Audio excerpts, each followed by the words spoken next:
Yes, hello? What? Yes.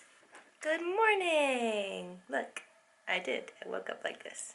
I really did. So by now, regular video Marin will have told you all of the negative impacts of the garment industry on the environment, and if that left you feeling sad and downcast, don't let it, because me, Vlog Marin, I'm here to tell you the things you can do about it. But first, let's get ready for the day, shall we? Well, where's my hair tie? Good morning, cat. Yeah.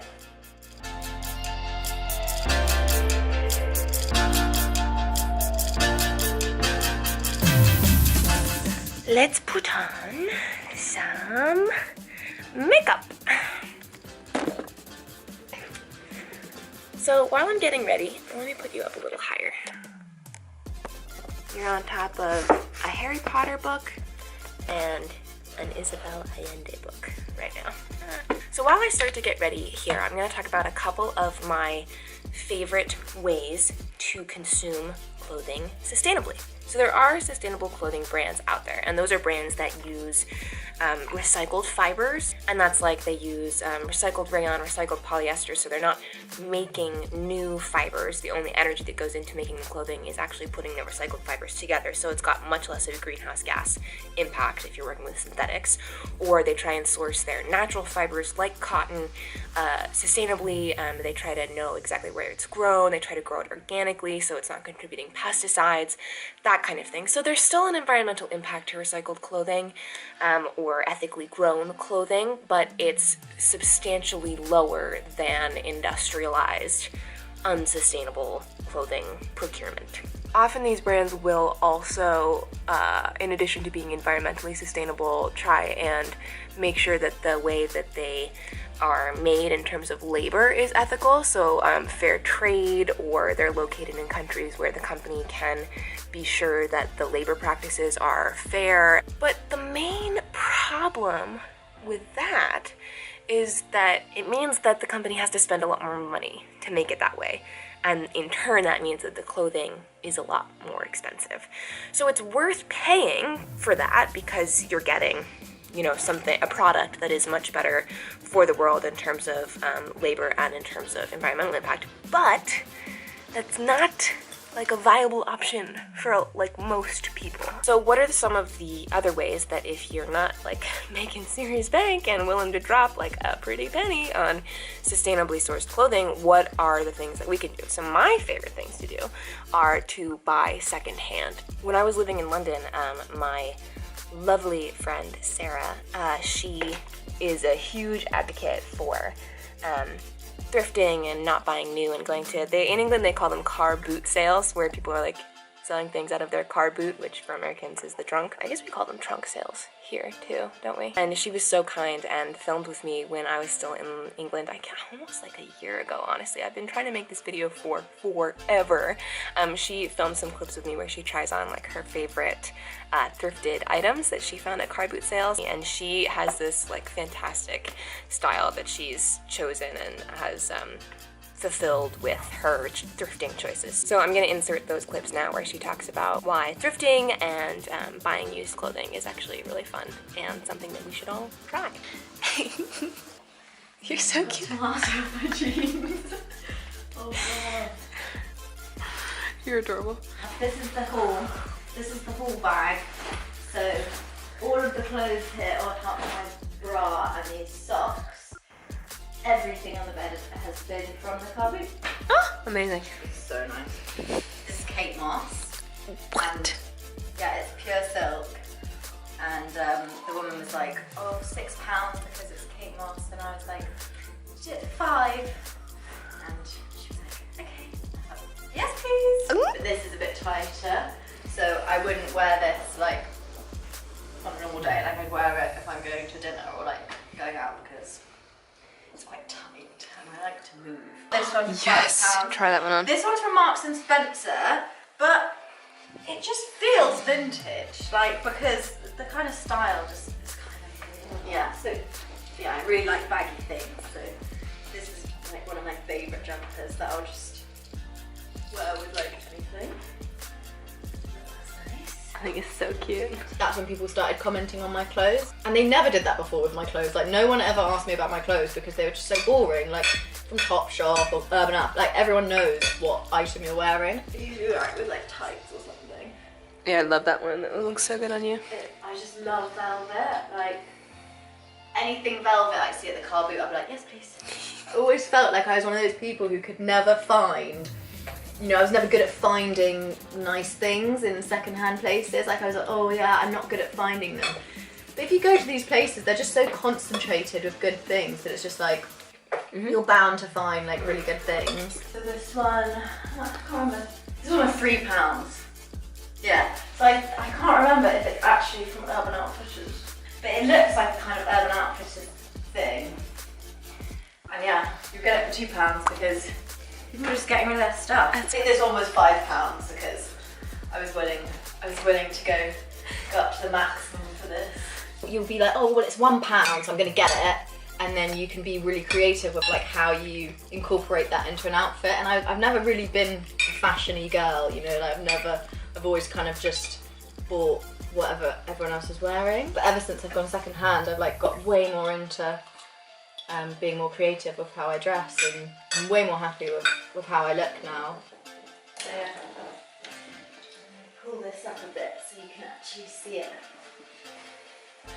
But like you could have, like if you wanted to make it a bit less farm girly, you could have like a tight crop top or something, I don't know. But I would wear this, like just chill, because it's just so comfortable. And it's very unique to like my style as well. And like when you get stuff from, you know, Topshop or whatever, it's not really you, it's just what you're being told to get. So you really get the kind of creative freedom to find your own style with secondhand stuff. I love that! You're such a great speaker, Sarah. So as you can see, Sarah is an incredible, inspiring human being. And she's also the person who, I had done these before, like as a teenager, but she brought them back to my awareness in my adult life. She's the one who organized clothing swaps as part of our grad school university's environmental organization. And you can have this as like a party at your house, or it's a great thing to do, you know, as a social event for a club or something like that. People bring all of their clothing that they're intending on donating, and they put it out on a table, and then you walk around and you peruse other people's stashes, stuff that they're letting go of. And at the end, like, you still do have stuff that ends up going to the donation bin, but it's far less than it would have been otherwise, and people go home with stuff that they love. And I found some of my favorite items of clothing at clothes swaps, and it's a really fun social thing to do with friends, basically shopping each other's closets. Oh, let me show you the thing that I'm wearing right now. This is actually my mom's sweater from forever ago. I say forever, she's gonna cringe at that. She saved a bunch of her clothing from like the 70s and the 80s, which, thank you, Mom, you're the best. And just held on to them until me and my sister were old enough to see if we wanted them. So let me show you. I'm wearing my pajama pants right now. But this is a sweater from The Gap, and this kind of sweater totally came back into fashion. And so I would say, like, try and shop your parents or your families or your aunts and uncles' closets, because they may have stuff that they don't wear anymore because it's not their style, but it's still totally in style because fashion is cyclical. So if they've held on to something that you really like, then definitely take a look in other people's closets, because you'll find gems. I wear this thing all the time, and I can't even tell you how many compliments or comments I get on it when I wear it out. People are like, oh my god, I love your sweater, where is it from? And I get to say, that's my mom's. It's from the early 80s. It's vintage Gap, and I paid nothing for it. Or I would also say, and advocate for buying used online. So like on Etsy, there are tons of vintage or used clothing stores that are actually really awesome. Or like on eBay, things like that. You can, like, if you have a piece in mind, and this is actually especially good with shoes, buying shoes secondhand, right? Because in charity shops and stuff, it's kind of really hard to find your size. But if you have a specific style in mind, like I buy all my Converse online used because I actually like the way they feel better. They're more broken in. And what does that mean? Like buying used, okay, yeah, you bought it used, but it was still made using unsustainable, unethical practices, right? Okay, yes, but at this point, in order to just work towards more sustainable and more ethical practice in, you know, the everyday person's life and budget, buying something used means that that item of apparel didn't have to be made new for you, right? You're extending the lifetime of that article of clothing. So even though that item of clothing, you know, like Converse, are still made by Nike, and Nike sustainability practices are still, you know, that piece of clothing isn't going to the dump, it's going to your wardrobe instead. It's keeping the one item of clothing within the cycle, and you know, you're not starting it anew. So even though it may seem like a small deviation from the industrial clothing cycle, it actually is something that can make a really big difference in terms of clothing waste, and is a good way to buy clothing from brands that are not sustainable in a way that still makes you, you know, an ethical consumer. Something else I actually forgot to mention, that is one of the harder things to do in terms of sustainable fashion practice, is just to buy less. The less you buy, the less you're gonna throw away, right? If you only buy things that you absolutely love, the less you're gonna have to throw things out. Also, in general, studies have shown that when you buy things on the internet, you're more likely to buy things that you may not actually like, and you're less likely to return them because it's more of a hassle. So if you buy, say, like a really large shipment from an online company, then you're more likely to hang on to things that you don't actually like very much, and therefore you've got lots of stuff clogging up your wardrobe, and there's gonna be lots more waste down the line because you've held on to things that you didn't actually really love because it was a pain to return them. So the more you can shop in person and like actually try things on and make sure you love it, the less you're gonna have to contribute to clothing waste further down the line. Oh, my other favorite thing to do is making your own clothing. Now this sounds intimidating, and I understand it's not for everybody. You know, it takes some investment, and you need to have access to a sewing machine ideally, and access to patterns, which actually you can get pretty easily online these days, and a lot of them are discounted or free. I was really lucky in that my mom, when I was little, and still actually, she still makes me and my sister clothing, which is awesome. She inherited a sewing machine from one of our grandmothers, and so we still have this really old sewing machine that I learned to sew on, and she taught my sister and I how to make clothing, and she made us clothes. Not only like really banging Halloween costumes, she's like a legit seamstress, but she taught me and my sister some more of the simpler stuff, and we learned how to make dresses and skirts and things like that, and I will actually insert some of my favorite items of clothing that I've made or that she's made for me. This is a skirt that my mom made for my sister, and that I then stole. Again, like, my sense of style is a little more out there than some other people's might be. But the great thing about making your own clothing is that you can make it to whatever taste you want. It can be classic, it can be elegant, it can be crazy. I just think it's so cute. I mean, look, it's little cupcakes. It's just another example of how you can really take ownership of creating your style and your style voice, because when you're making your own clothing, you get so much autonomy. Like, you really get to decide what it looks like, and you have to make those choices and put that thought into, like, okay, what is my style? What do I like? What looks good on me? This dress my mom actually made for me, and as you can see, it's like this wonderful satiny silk material up top with these felt polka dots. This is like a cream color. It looks a little more yellow in this light, but it's like ivory cream. And then this beautiful deep blue silk. Got some really nice pleats here. It has pockets on both sides, which I love. So I just wanted to show you, this was actually a relatively simple dress. It's a little more complicated because it's got this round collar here. But as you can see, it's like a perfect fit. It's got this little button detail here, which I love. So the fact that my mom made this for me is number one special because I love my mom, but also it's just like my perfect dress. I don't ever see myself getting rid of this. I think it's really classic. Even if you're buying like a pricier fabric, which these I think were, just because they're a nicer material, they're more expensive than like a plain cotton or something, in total like add up to far less than you would be spending on the finished product. And yes, that doesn't, like, when you're buying a finished product, you're paying for the labor as well, and when you're making it yourself, obviously you don't include that in the price because you're not paying the dollars for the labor, but you are spending your time. So you have to take into account like how much is your time worth. But if you are doing the sewing and making the crafts as something that you enjoy, then you know, it's just like pleasure hours, not work hours that you're putting in. I actually saw this sweatshirt thing online and I really want to try and recreate it. Like, you'll see things online or in stores that you could be like, I could totally make that. Like, that's something that I could totally make.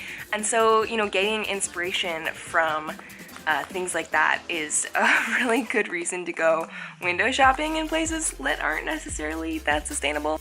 Oh, let me show you. Okay, this is a brand called Aesthetic Laundry. I like that name, actually. So it's like a sweatshirt with tassels, like rainbow tassels made out of more sweatshirt material.